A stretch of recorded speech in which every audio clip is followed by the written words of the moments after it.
ICP Academy.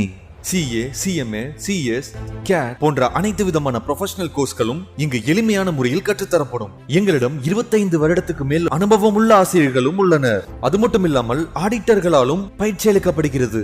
எங்களிடம் பயின்ற மாணவர்கள் மாநில அளவில் தேர்ச்சி பெற்றுள்ளனர் என்பதும் குறிப்பிடத்தக்கது. இந்த ப்ரொஃபஷனல் கோர்சஸோட கிளாஸஸ் பாத்தீங்க அப்படின்னா full time, part time, weekend classes அப்படின்னு பல விதமா இருக்கு. இதுல உங்களுக்கு எது கம்ஃபர்ட்டோ அதை சூஸ் பண்ணிக்கலாம். நீங்கள் வெளியூரை சேர்ந்த மாணவர்கள் என்றால் கவலை வேண்டாம். எங்களிடம் ஹாஸ்டல் வசதியும் உண்டு. மேலும் ஃப்ரீ டெஸ்ட் பேட்சும் நடத்தப்படுகிறது.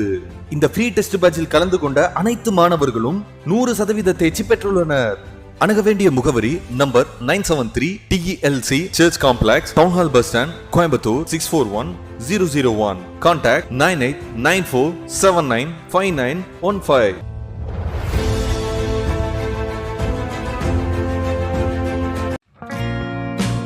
Welcome back friends. இப்போ நம்ம unit 2 of international trade, instruments of trade policy பார்க்குறோம். இந்தியன் இன்டர்நேஷ்னல் ட்ரேட் ஸ்ட்ராட்டஜியில் இருக்கிற டெவலப்மெண்ட்டு ஃபஸ்ட்டு 3 பாயிண்ட்ஸாக கொடுத்துருக்காங்க. இந்தியா வந்து ஃபாரின் ட்ரேட் அக்ரிமெண்ட்டில் இந்தியா வந்து ஒரு குவிக்லி ட்ரான்ஸ்ஃபார்மிங் கண்ட்ரியாக மாறி நிறைய கண்ட்ரிஸோட எங்கேஜ் ஆகிருக்கு. ஃபாரின் ட்ரேட் அக்ரிமெண்ட் அப்படிங்கிறது மொரீஷியஸோட 1 April 2021 fast track negotiation United Arab Emirates of Australia, United Kingdom, Canada and European யூனியனோட அக்ரிமெண்ட் போட்டிருக்காங்க. 18th February 2022 partnership agreement, comprehensive economic partnership அக்ரிமெண்ட்டுங்கிறது யூஏஇயோட கன்க்ளூட் ஆச்சு. 90 டேஸோடக்குள்ளே அந்த நெகோஷியேஷன் ஸ்டார்ட் பண்ண 90 டேஸ்க்குள்ளே கமென்ஸ் ஆகி 1st May 2022 ஒர்க் ஆக ஆரம்பிச்சது. Economic cooperation and trade agreement ECTA ஆஸ்திரேலியாவோட கன்க்ளூட் ஆச்சு 2nd April 2022. அடுத்தது ரொம்ப ஆன்டிசிபேட் பண்ணுற ஃப்ரீ ட்ரேட் அக்ரிமெண்ட் இந்த வேர்ல்டு வந்து யூகேல, அது வந்து பை October 22 கன்க்ளூட் ஆகும் அப்படிங்கிறது இந்த புக் பிரகாரம் சொல்கிறாங்க. ஃப்ரீ ட்ரேட் டிஸ்கஷன்ஸ் அப்படிங்கிறது கனடாவோட EUவோட Gulf cooperation council, that is Bahrain, Kuwait, Oman, Qatar, Saudi Arabia and UAE and Israel கூடயும் நடந்துகிட்ருக்கு. இப்போ நம்ம ஃப்ரீ ட்ரேட் அப்படிங்கிறது வேரியஸ் கண்ட்ரியிலேருந்து இருக்கக்கூடிய பையர்ஸ் அண்ட் செல்லர்ஸ் வாலண்டரியாக ஒரு மினிமம் ஆஃப் ஸ்டேட் இன்டர்ஃபியரன்ஸோட ட்ரேட் பண்ணுறது அப்படிங்கிறத பார்த்தோம். அப்போ இங்கே மார்க்கெட் ஃபோர்ஸஸோட ஹை ஃபோர்ஸான சப்ளை அண்ட் டிமாண்டுங்கிறது தான் ப்ரைஸை டிட்டர்மின் பண்ணுது. பட் அதே சமயத்தில் ஒரு பக்கம் ஸ்டேட் பாலிசி அப்படிங்கிறது டொமஸ்டிக் ப்ரொடியூசர்ஸை இந்த ஃபாரின் காம்படிஷன்ஸ்கிட்ட இருந்து பாதுகாக்கிறதுக்காக டேரிஃப், கோட்டா, நான் ட்ராரிஃப் அப்படிங்கிற சில ட்ரேட் பாலிசி இன்ஸ்ட்ருமெண்ட் வழியாக ப்ரொடெக்ட் பண்ணவும் பார்க்குது. அப்போ ட்ரேட் லிபரைசேஷன் அப்படிங்கிறது டொமஸ்டிக் மார்க்கெட் ஓப்பன் பண்ணி அது வழியாக குட்ஸ் அண்ட் சர்வீசஸ் வந்து மற்ற உலகத்தோட வேறு பகுதியிலேருந்து இங்கே ட்ரேட் பேரியர்ஸ் இல்லாமல் கொண்டு வந்து சேல் பண்ணுறதுக்கும் ஹெல்ப் பண்ணக்கூடியதாக இருக்குது. இந்த ட்ரேட்னால் நமக்கு நிறைய எக்கனாமிக் க்ரோத்து, ஜாப் க்ரியேஷனு, வெல்ஃபேர் இல்லைலாம் இருக்குங்கிறதையும் பார்த்தோம்.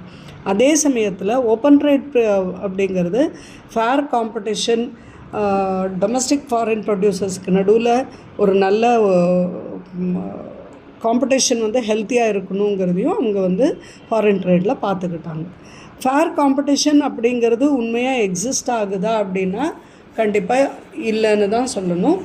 அதே மாதிரி இன்டர்நேஷ்னல் ட்ரேட் அன்அப்ஸ்ட்ரக்டடாக இருக்காங்கிறதும் இல்லை. நிறைய டிஸ்லொகேஷன் ஆகுது, நிறைய டொமஸ்டிக் ஃபர்ம்ஸும் அடிப்படுது, அட்ஜஸ்ட்மெண்ட் ப்ராப்ளம்ஸ் வருது. அதனால் இண்டிவிஜுவல்ஸ் அண்ட் ஆர்கனைசேஷன் வந்து பாலிசி மேக்கர்ஸை ப்ரெஷர் பண்ணிட்டு தான் இருக்காங்க. எதுக்குன்னு கேட்டால் இந்த ஃபாரின் ட்ரேடை ரெகுலேட் பண்ணவும், ரெஸ்ட்ரிக்ட் பண்ணவும், அந்த இதை வந்து இம்போர்ட்டை வந்து ரெஸ்ட்ரிக்ட் பண்ணி எக்ஸ்போர்ட்ஸை வந்து நம்ம தேவையான அளவுக்கு மட்டும் பார்த்துக்கிற மாதிரி அவங்க உருவாக்குறதுக்கும் அவங்கள வந்து ப்ரெஷர் கொடுத்துட்டு தான் இருக்காங்க. கவர்மெண்ட்டும் டிஃப்ரெண்ட் கண்ட்ரீஸோட கவர்மெண்ட்டும் இதில் வந்து நிறைய பாலிசி இன்ஸ்ட்ருமெண்ட்ஸை கொண்டு வந்திருக்காங்க. அவங்கவுங்க எக்கனாமிக் மெரிட்டுக்காக மட்டும் இல்லாமல் அந்த குட்ஸ் அண்ட் சர்வீசஸ் நேஷ்னல் பவுண்ட்ரிஸை தாண்டி ஒரு ஃப்ரீ ஃப்ளோ இருக்கணும். அப்படி போகும்போது அந்த கவர்மெண்ட் இன்டர்வென்ஷன் வந்து சிம்பிளாக வைட் ஸ்ப்ரெட்டாக இருக்கணும், டிரான்ஸ்பரண்ட்டாக இருக்கணும், காம்ப்ளெக்ஸ் இல்லாமல் இருக்கணும். அப்படிங்கிறதுனால நிறைய டைப் ஆஃப் ரெகுலேஷன்ஸ் அவங்களும் கொண்டு வராங்க. ஸோ இந்த யூனிட்டில் அந்த மாதிரியான இன்டர்ஃபியரன்ஸில் என்னென்ன implications common trade policy instruments use பண்ணுறாங்க அப்படிங்கிறது தான் நம்ம பார்க்குறோம். ட்ரேட் பாலிசிஸ் அப்படிங்கிறது எல்லா கவர்மெண்ட் யூஸ் பண்ணுற எல்லா விதமான இன்ஸ்ட்ருமெண்ட்ஸையும் அதில் வந்து ட்ரேடை ப்ரொமோட் பண்ணவோ, ரெஸ்ட்ரிக்ட் பண்ணவோ, இம்போர்ட் எக்ஸ்போர்ட்டுக்கு ஹெல்ப் பண்ணவோ, கர்டைல் பண்ணவோ, உபயோகப்படுத்தக்கூட அத்தனை இன்ஸ்ட்ருமெண்ட்டை பற்றியும் தான் பேசுகிறோம். ட்ரேட் பாலிசிங்கிறது அதை மட்டும் இல்லாமல் ஒரு கண்ட்ரியும் அந்த நெகோஷியேஷன்ஸில் என்ன அப்ரோச் எடுக்குது அப்படிங்கிறதையும் நம்ம இதில் பார்க்குறோம். இந்த மல்டிலேட்ரல் ட்ரேடிங் சிஸ்டமில் பார்ட்டிசிபேட் பண்ணும்போது, நெகோஷியேட் பண்ணும்போதும், பைலேட்ரல் ட்ரேட் அக்ரிமெண்ட்ஸ் எப்படி இருக்குது, கண்ட்ரிஸ் என்ன அப்ளிகேஷன்ஸ் அஸ்யூம் பண்ணுறாங்க, நேஷ்னல் ட்ரேட் பாலிசிஸ் எப்படி அதை ஷேப் பண்ணுது அப்படிங்கிறதையும் இதில் நம்ம பார்க்கணும். இந்த இன்ஸ்ட்ருமெண்ட்ஸ் வந்து டிப்பிக்கலாக ஒரு கண்ட்ரியோட இம்போர்ட்டை ரெஸ்ட்ரிக்ட் பண்ணவும், எக்ஸ்போர்ட்ஸை என்கரேஜ் பண்ணவும் யூஸ் பண்ணக்கூடியதாக இருக்குது. இதில் நம்ம 2 ப்ராட் வெரைட்டிஸ் பார்க்குறோம். ஒன்று வந்து டாரிஃப், இன்னொன்று நான் ப்ரைஸ் மெஷர்ஸ் அல்லது நான் டாரிஃப் மெஷர்ஸ், NTMஸ்ன்னு பார்க்குறோம். ஸோ ஃபஸ்ட்டு நம்ம பார்க்குறது டாரிஃப். டாரிஃப் அப்படிங்கிறது கஸ்டம்ஸ் டியூட்டிஸ்ன்னு சொல்லலாம்.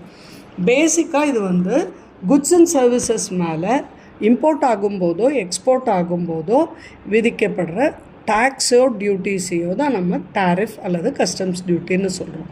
வெவ்வேறு கமாடிட்டிஸ்க்கு வெவ்வேறு விதமான டாரிஃப் வந்து நம்ம பார்க்குறோம், சார்ஜ் பண்ணுறதை பார்க்குறோம். இது வந்து ஃபினான்ஷியல் சார்ஜ் அப்படின்னு சொல்லலாம். இதை வாட் இஸ் அ டாரிஃப்னு சொன்னோம்னா it is a financial charge. எப்போ சார்ஜ் பண்ணுறாங்க? ஒரு பார்டரை க்ராஸ் பண்ணி ஒரு கமாடிட்டி அடுத்த டெரிட்டரிக்கு போகும்போது சார்ஜ் பண்ணுறாங்க. இது ரொம்ப விசிபிளாக இருக்கும், யூனிவர்சல் அக்செப்டட் ட்ரேட் மெஷராக தான் பார்க்குறோம். ஒரு மார்க்கெட் அக்சஸ் ஒரு குட்ஸுக்கு கிடைக்கணும்னு சொன்னால் அதுக்கு அந்த டாரிஃப் நம்ம பே பண்ணணும் அப்படிங்கிறது ஆகும். இப்போ ஒரு சிங்கிள் டாரிஃப் ரேட்டுன்னு இல்லாமல் கண்ட்ரிஸ் வந்து ஒரு டாரிஃப் ஷெட்யூல்னு வச்சுருப்பாங்க. இதில் வந்து ஒவ்வொரு குட்ஸ் அண்ட் சர்வீஸ் மேலேயும் ஒரு டாரிஃப் கலெக்ட் பண்ணுவாங்க. இம்போர்ட் டியூட்டிஸ் அப்படிங்கிறது எக்ஸ்போர்ட் டியூட்டிஸை விட பர்சுவேசிவாக இருக்கும். டாரிஃப் வந்து அந்த இம்போர்ட் டியூட்டிஸ் ஐடென்டிஃபை பண்ணி அதில் வந்து என்ன சார்ஜ் பண்ணணுங்கிறதையும் அவங்க டிட்டர்மின் பண்ணுறாங்க. இந்த இடத்துல இம்போர்ட் டியூட்டிஸுங்கிறது தான் நம்ம டாரிஃப் அப்படின்னு மீன் பண்ணுறோம். டாரிஃப்ஸ் அப்படிங்கிறது அந்த குட்ஸோட சர்வீசஸ் எது இம்போர்ட் ஆகுதோ அதோட ப்ரைஸை ஆல்டர் பண்ணுறதுல தான் எய்ம் பண்ணுது. ஏன்னா டொமஸ்டிக் டிமாண்டையும் அந்த இம்போர்ட்டோட வால்யூமை ரெகுலேட் பண்ணுறதுக்கும் இந்த இதை டேக்ஸை லெவி பண்ணுறாங்க. அப்போ world market price of the goods வந்து அன்அஃபெக்டடாக போகிறதுக்கும் அந்த டொமஸ்டிக் மார்க்கெட்டில் வந்து இந்த ப்ரைஸ் இன்க்ரீஸ் ஆகாமல் இருக்கிறதுக்கும் இதை பார்க்குறதுக்கு ஹெல்ப் பண்ணுது. அந்த டாரிஃபோட மெயின் எய்ம் வந்து கவர்மெண்ட்டுக்கு வரக்கூடிய ரெவென்யூவை சம்பாதிச்சு கொடுக்கறதுக்கு தான். அதே நேரத்தில் காம்படிட்டிவ் இண்டஸ்ட்ரியில் டொமஸ்டிக் இம்போர்ட்டை சேவ் பண்ணுறதுக்காகவும் தான், கம்பீட்டிங் இண்டஸ்ட்ரீஸில் இருந்து பாதுகாக்கவும் தான் இந்த டாரிஃப்ஸ் யூஸ் பண்ணுறாங்க. ஸோ இதில் ஃபார்ம்ஸ் ஆஃப் டாரிஃப்னு வரும்போது ஃபஸ்ட்டு ஒன் ஸ்பெசிஃபிக் டாரிஃப்னு பார்க்குறோம். ஸ்பெசிஃபிக் டாரிஃப் அப்படிங்கிறது ஒவ்வொரு ஃபிசிக்கல் யூனிட், ஒரு தனிப்பட்ட ஒரு இண்டிவிஜுவல் யூனிட் ஒரு பொருளோடத அதுக்கேற்ற மாதிரி ஒரு சார்ஜை ஃபிக்ஸ் பண்ணுறாங்க. அது வெயிட் மேலே இருக்கலாம், இல்லை அந்த பொருளோட மெஷர்மெண்ட்டை பொறுத்து இருக்கலாம். இந்த டாரிஃப் வந்து ஒரு கமாடிட்டிக்கும் தனித்தனியாக மாறுபடும். அப்போது ஒரு பைசைக்கிள் மேலே ஃபார் எக்ஸாம்பிள் உங்கள் டெக்ஸ்ட் புக்கில் கொடுத்துருக்கிறது ஒரு சைக்கிள் மேலே 1000 ரூபாய் விதிக்கலாம். இந்த ஸ்பெசிஃபிக் டாரிஃபில் வரக்கூடிய டிஸ்அட்வான்டேஜ் என்னன்னு சொன்னால், டொமஸ்டிக் ப்ரொடியூசர்ஸை ப்ரொடெக்ட் பண்ணி அதோட ப்ரொடெக்டிவ் வேல்யூவை வந்து ப்ரைஸை இம்போர்ட்டில் ஏற்றுறது தான். ஒரு இம்போர்ட்டட் சைக்கிள் 5000 ரூபாய்னா ரேட் ஆஃப் டாரிஃப் 20% வரும்போது பைசைக்கிளோட விலை 10,000 rupees ஆகுது. அதே ஸ்பெசிஃபிக் டாரிஃப் 10% தான் இன்னும் வந்து இம்போர்ட்டில் வச்சுருக்காங்க. அப்போது இது வந்து வேல்யூ ஆஃப் மர்கன்டைஸ், கஸ்டம் வேல்யூஷன் இதெல்லாம் இந்த இடத்துல அப்ளிகபிள் இல்லை.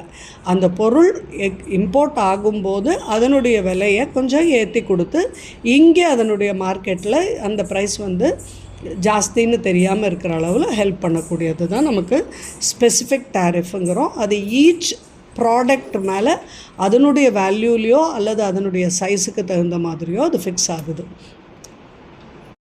அட்வாலரம் டியூட்டி அப்படிங்கிறது அந்த ஒரு யூனிட்டோட மானிட்டரி வேல்யூ மேலே ஒரு பர்சன்டேஜ். இப்போ ஃபார் எக்ஸாம்பிள் நம்ம அப்போவே பார்த்தோம், ஒரு சைக்கிள் 5,000னா அதில் வந்து டாரிஃப் 20% வச்சாங்கன்னா அந்த 5,000க்கு 20% வச்சுக்குவாங்க. அதே வந்து அந்த 10,000 அந்த சைக்கிளோட வேல்யூ போச்சுன்னா 10% ஆகிடும் அதனுடைய டாரிஃபு. இப்போ அது வந்து அந்த ப்ராடக்டோட சைஸ் அண்ட் ப்ராடக்டோட இண்டிவிஜுவல் ப்ரைஸை வச்சு சார்ஜ் பண்ணுறாங்க.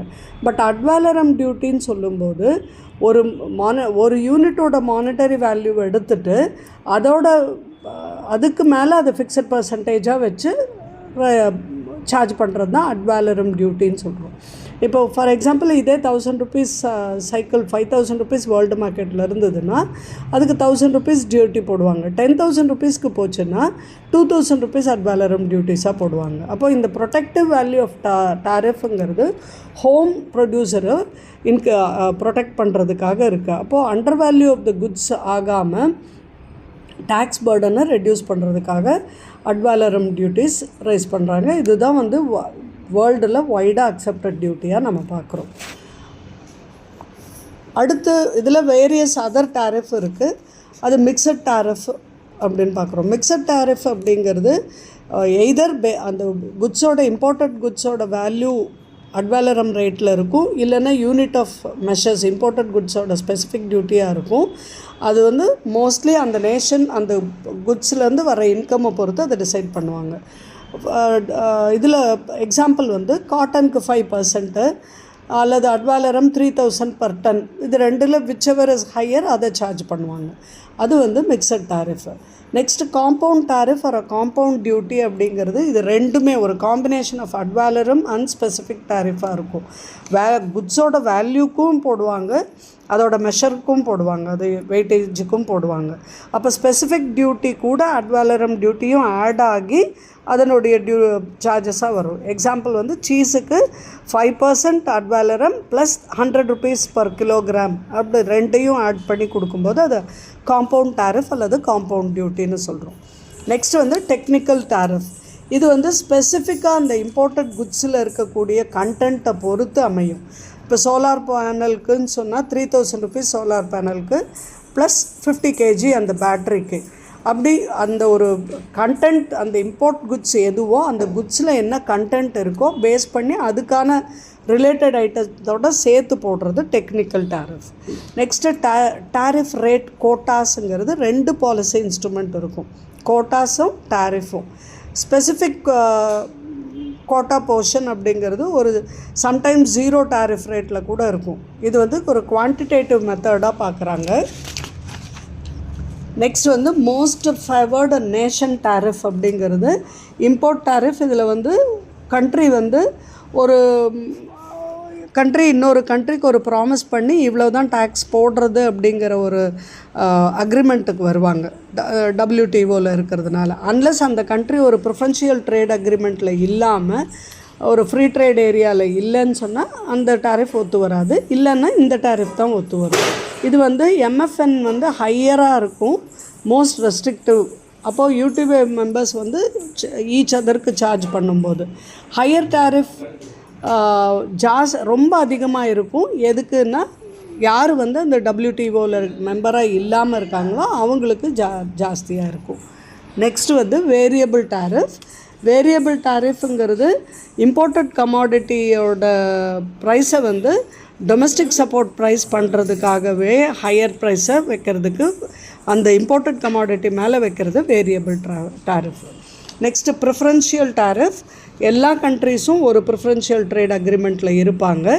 இவங்களுடைய கமாடிட்டி ஒரு கண்ட்ரி இன்னொரு கண்ட்ரியோட ட்ரேடு வைக்கும்போது அந்த கண்ட்ரிக்காக அந்த ரேட்டை ஒத்துக்கிறது, MFN ரேட்டை வைக்கிறது ப்ரிஃபரன்ஷியல் டாரிஃப். இது ரெசிப்ரோக்கலாக இருக்கும். ஒரு கண்ட்ரிலேருந்து இன்னொரு கண்ட்ரிக்கு இம்போர்ட் ஆகும்போது லோவர் டாரிஃப் இருக்கும், ப்ரிஃபரன்ஷியல் அக்ரிமெண்ட் முடியாது. இப்போ ஃபார் எக்ஸாம்பிள் EU ரீஜன்லேருந்து நமக்கு வந்து EU கண்ட்ரிலேருந்து இன்னொரு கண்ட்ரிக்கு வரும்போது 0 டாரிஃப் ரேட் இருக்கும். நார்த் அமெரிக்கன் ஃப்ரீ ட்ரேட் அக்ரிமெண்ட்டில் போட்டதில் கனடா, மெக்சிகோ, USA எல்லாம் ப்ரிஃபரன்ஷியல் டாரிஃப் கீழே வருவாங்க. அதே வந்து இதை விட இதில் இல்லாதவங்க இல்லை அஃப்ளூலண்ட் ஒன்ஸுங்கிறவங்க யூனிலேட்ரல் ப்ரிஃபரன்ஷியல் ட்ரீட்மெண்ட்டுன்னு எடுத்து ஸ்பெசிஃபைடாக சில ஸ்பெசிஃபிக் கண்ட்ரிக்கு மட்டும் ஒரு ஸ்பெஷல் லிஸ்ட் ஆஃப் ப்ராடக்ட்ஸை கொடுத்து அதில் அந்த ஜென்ரலைஸ்டு சிஸ்டம் ஆஃப் ப்ரிஃபரன்சஸை வச்சு அந்த சிஸ்டத்துக்கு அவங்களுக்கு தகுந்த மாதிரி ஒரு டேக்ஸை போட்டுக்குவாங்க. அது ப்ரிஃபரன்ஷியல் டாரிஃப். நெக்ஸ்ட்டு வந்து பவுண்டு டாரிஃப் அப்படிங்கிறது இந்த WTOவில் மெம்பராக இருக்கிறவங்க அவங்கக்குள்ளே ஒரு அக்ரிமெண்ட் போட்டுப்பாங்க, இந்த டாரிஃப் ரேட்டை இதுக்கு மேலே ஏற்றுறது இல்லை அப்படின்னு. ஆஃபன் இது வந்து நெகோசியேஷனில் தான் அது அந்த ஒரு சர்டன் லெவலோட ஃபிக்ஸ் ஆகும். இதில் வந்து ஸ்பெசிஃபிக்காக அந்த இண்டிவிஜுவல் ப்ராடக்ட்டுக்கு இருக்கும். மேக்ஸிமம் இம்போர்ட் டியூட்டி லெவி பண்ணுறது எவ்வளோன்னு பேசியிருப்பாங்க. அப்போ எப்போவுமே ஒரு மெம்பர் வந்து ஒரு டாரிஃபை விட லோவர் அந்த பவுண்ட் லெவல் என்ன அக்ரிமெண்ட் பண்ணியிருக்காங்களோ அதை விட கம்மியாக டேக்ஸ் வாங்கிறதுக்கு அவங்களுக்கு ரைட் இருக்குது. அதில் அக்ரிமெண்ட் போட்டாச்சுன்னா அந்த டாரிஃப் ரேட் வந்து பர்மனெண்ட் ஆகிடும். அந்த மெம்பர் இன்க்ரீஸ் பண்ணும்போது திருப்பியும் நெகோஷியேட் பண்ணி மட்டும்தான் இன்க்ரீஸ் பண்ணணும். அதே மாதிரி ட்ரேடில் வரக்கூடிய லாஸஸ்க்கு காம்பன்சேட் பண்ணக்கூடியதாக இருக்கும். பவுண்ட் டாரிஃபுங்கிறது எப்போவுமே ப்ரெடிக்டபிளாக இருக்கும், டிரான்ஸ்பரண்ட்டாக இருக்கும். நெக்ஸ்ட் வந்து அப்ளைடு டாரிஃப்னு பார்க்குறோம். அப்ளைடு டாரிஃப்னு பார்க்கும்போது இம்போர்ட்டில் சார்ஜ் பண்ணக்கூடிய மோஸ்ட் ஃபேவர்டு நேஷன் பேசிஸில் இருக்கும். அப்போது ஒரு WTO மெம்பர் வந்து இந்த அப்ளைடு டாரிஃபை ஒரு ப்ராடக்ட்டுக்கு பவுண்ட் டாரிஃபை விட டிஃப்ரெண்ட்டாக அப்ளை பண்ணிக்கலாம். அப்ளைடு லெவல் அப்படிங்கிறது பவுண்ட் லெவலை விட ஹையராக ஆகாத வரைக்கும் அவர் இதை அப்ளை பண்ணிக்கலாம். இது வந்து நம்ம வேரியஸ் டாரிஃபாக பார்த்தோம். இன்னும் ரிமைனிங் டாரிஃப் நெக்ஸ்ட்டில் பார்ப்போம். தேங்க்யூ.